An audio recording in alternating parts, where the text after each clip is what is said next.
ओम शांति। आज सुनते हैं 11 मई की मुरली का मुरली मंथन।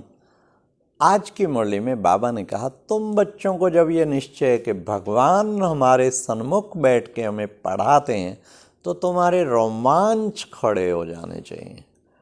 तो बाबा ने कहा, हर समय खुशी का पारा चढ़ा रहना चाहिए। अतीन्द्रिय सुख पूछना है तो गोपियों से पूछो, लेकिन 75% भी अतीन्द्रिय सुख किसी को हर समय रहे, बाबा ने कहा बहुत बड़ी बात है। बाबा ने कहा बाप की याद में बच्चों को रहना है, पल पल घड़ी घड़ी बाबा को याद करना है। बाप को भूले, बाबा को याद नहीं करेंगे, भूले तो माया कच्चा खा जाएगी। बाबा ने कहा माया का काम ही घड़ी घड़ी भुलाना, घड़ी घड़ी भुला देती है। फिर प्यारे बाबा ने आज कहा, बच्चे खुद को आत्मा निश्चय करना है कि मैं आत्मा हूँ, इस शरीर द्वारा पार्ट बजा रही हूँ। ये आत्मा की प्रैक्टिस बच्चों को खूब करनी है।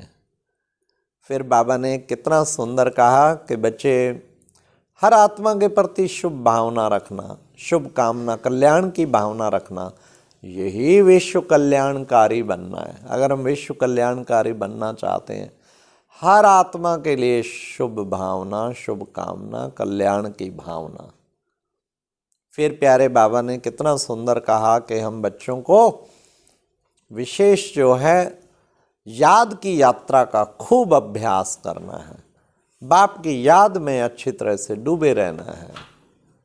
और बाबा ने विशेष कहा, बच्चे कोई भी बच्चों में अवगुण नहीं होना चाहिए, अवगुण निकाल देने चाहिए, सदा गुणवान बनना है। ये काम विकार भी अवगुण है।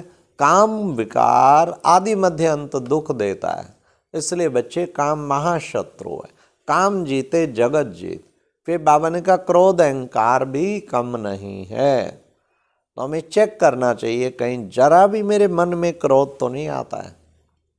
मन बड़ा शांत और शीतल होना चाहिए, क्रोध मुक्त होना चाहिए, तभी हमारा जीवन श्रेष्ठ बन पाएगा। इसलिए बाबा ने कहा तुम बच्चों को सर्वगुण संपन्न बनना है, किसी भी प्रकार के अवगुण से उसको अंदर से निकाल देना है।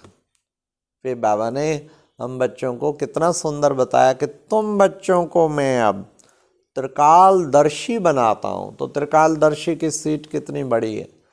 हम बच्चों को त्रिकालदर्शी की सीट पर बैठना चाहिए। तीनों कालों को बाबा कहते देख के फिर कोई कर्म करो, इसे कहते हैं त्रिकालदर्शी। पहले सोचो, फिर पहले तोलो, कहते हैं ना, फिर बोलो।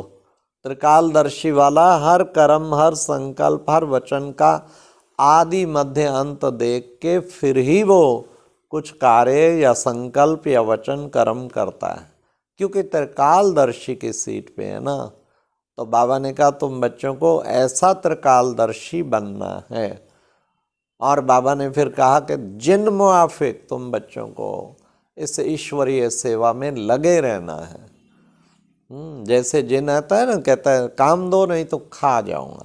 तुम बच्चों को भी अपनी बुद्धि को हर समय बाबा की याद में तत्पर रखना चाहिए, तो उससे फिर बहुत ही हमारे ऊंची स्थिति बन जाएगी। सदा हर वक्त कुछ ना कुछ बुद्धि में। तो बाबा ने कहा खुशी में तुम्हारे एक रोमांच खड़ा, खुशी सदा रहनी चाहिए। खुशी कहते जान भी चली जाए तो भी खुशी ना जाए, इतना तुम बच्चों को खुशी में रहना है। तो खुशी में निरंतर रहेंगे तो वो खुश नसीब बन ही जाएंगे। हमें निरंतर खुशी में रहना है। इसलिए बाबा ने कहा विजयी रतन भाव, निश्चिंत और विजयी रतन भाव। निश्चय पक्का तो फिर निश्चिंत। हम सदा निश्चय रहे, स्वयं में भी निश्चय, बाप में भी निश्चय, ड्रामा में भी निश्चय, तो उसका रिजल्ट क्या होगा। निश्चय वाला सदा निश्चिंत, और निश्चिंत वाला विजयी रतन। फिर माया की हिम्मत नहीं, माया पर वो पूरा विजयी बन जाएगा। तो हमें विजयी रतन, कलप कलप के हम विजयी हैं, ऐसा हम लक्ष्य रख के चले। अच्छा, ओम शांति। ये था आज का मुरली मंथन।